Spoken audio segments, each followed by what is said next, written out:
All right, today we're going to look at if it is possible to have two different but equivalent expressions for a given situation. And essentially what we're really looking at is building an expression today, coming up with an expression. So this would be the equivalent expression lesson part 1.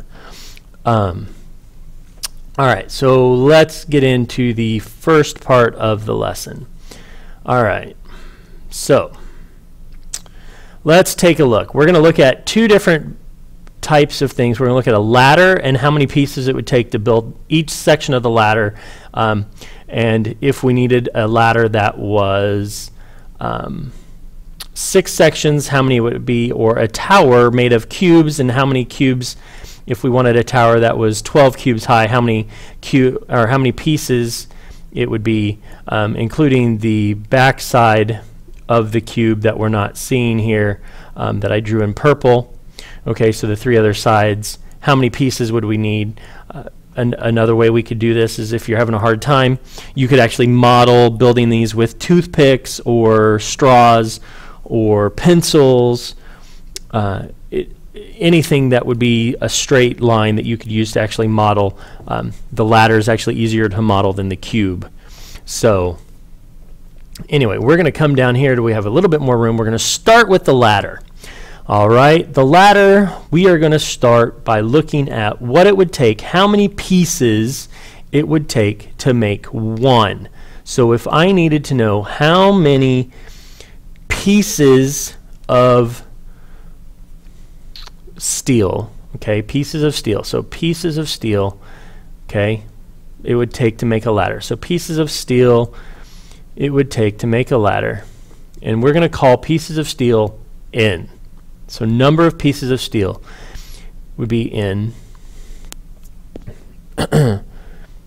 or I guess in this case, pieces of steel to make a ladder, N for N squares, for number of squares.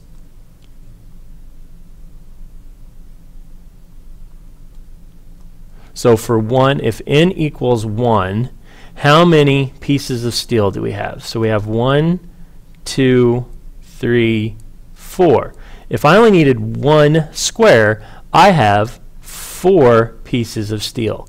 So S would equal 4. Okay, so N would be my number of squares, S is my pieces of steel. So I'm going to make a table to figure this out. This is going to help me figure out my equation, because today is all about equations. So number of square pieces of steel, input, output. All right, so let's go on to the next table. I'm going to add to that. I'm going to say, so N equals 2, but I already have 4 here, so I don't need to overlap. I'm going to add to it 1, 2, 3. So this is plus 3. Okay, so S plus 3, so 4 plus 3 is 7. Okay, then for my third square, 1, 2, 3.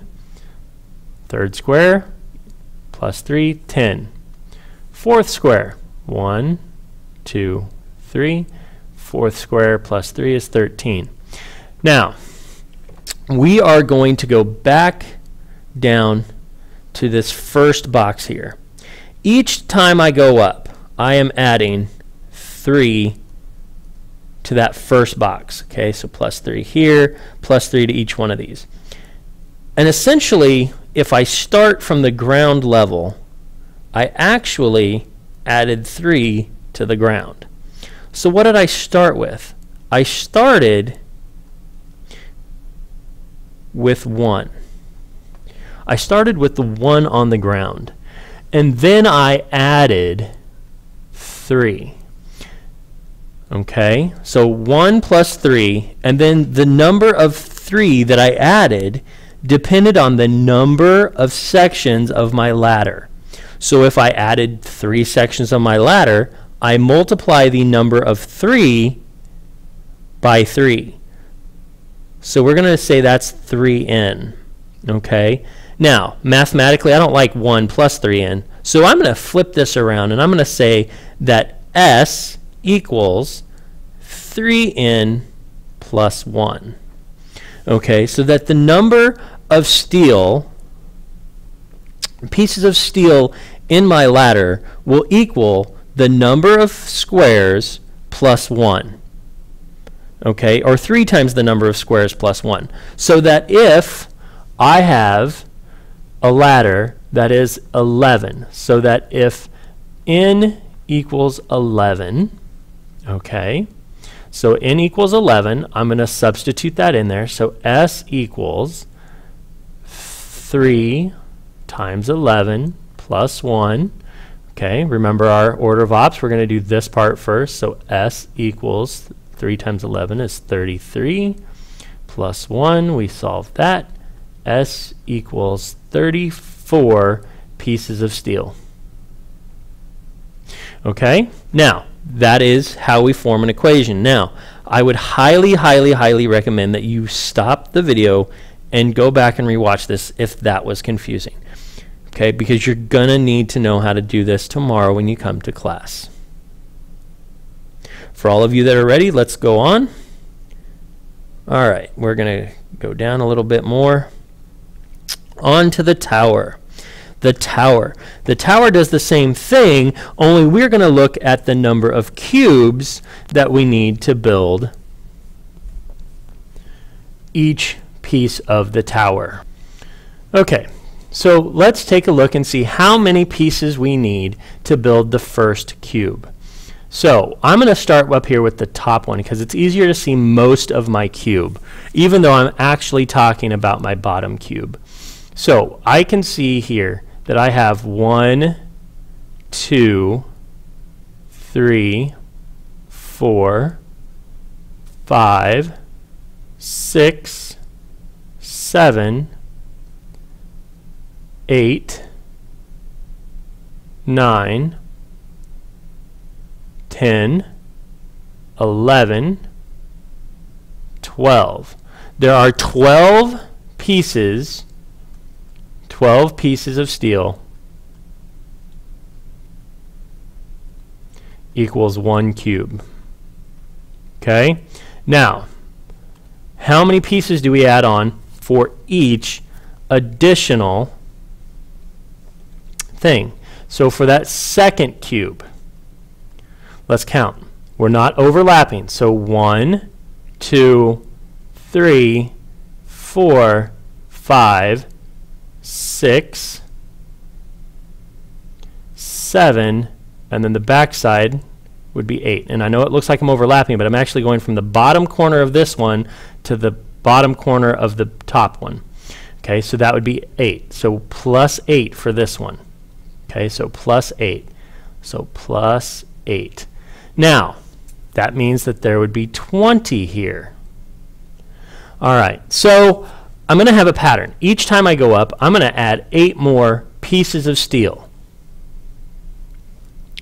So what this means is that I'm going to have, just like in our ladder, that my number of cubes, n, times 8 will give me the number of sections I add for each cube. So 8n plus how many more pieces do I have for my starting? Now, that is determined by simply the top. Okay, this part is the part that was not overlapped. This part I'm shading in blue. There were 4 pieces up here that we don't ever count again. Okay, this part right here that I'm going back over in yellow. Those 4 pieces we never count again. Okay, so 8n plus 4 is how I'm going to find the number of pieces equals P, or P equals 8n plus 4. Now, the original question is, can there be more than one expression that is equivalent for a situation? I'm going to go ahead and leave you hanging on that because this is part 1. Part 1 is simply about, can we make an expression for a situation? And the answer to that question is, yes, we can. So part 2 of the question is it possible to have more than one equivalent expression for a situation? And the answer to that question is